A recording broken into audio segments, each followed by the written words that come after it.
I remember walking past Arlen's home once.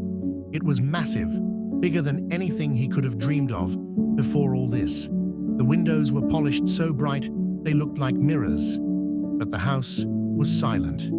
He had more wealth than any man in the city, but what good was it when there was no one left to sell him bread or pour him wine? It ended the only way it could.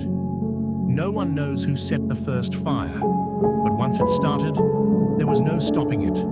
The great houses burned, their precious dust turning black in the flames.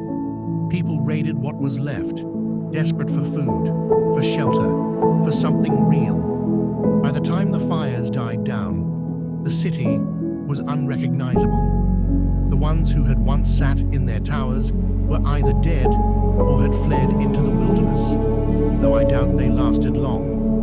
I came back after the worst of it, walking through the ruins of what had once been a city full of life. The market was nothing but charred stalls and broken glass. The people who remained were thin and quiet, their faces hollow.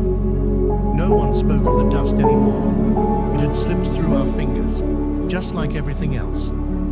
I found Arlen's house, or what was left of it. The walls had crumbled, the doors torn from their hinges.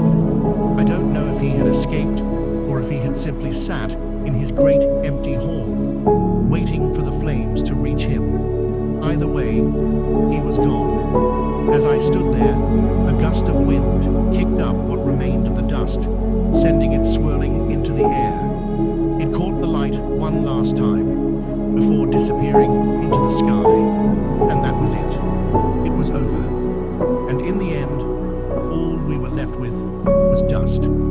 Greed is a hunger that grows the more it is fed, devouring everything, even the hands that hold it.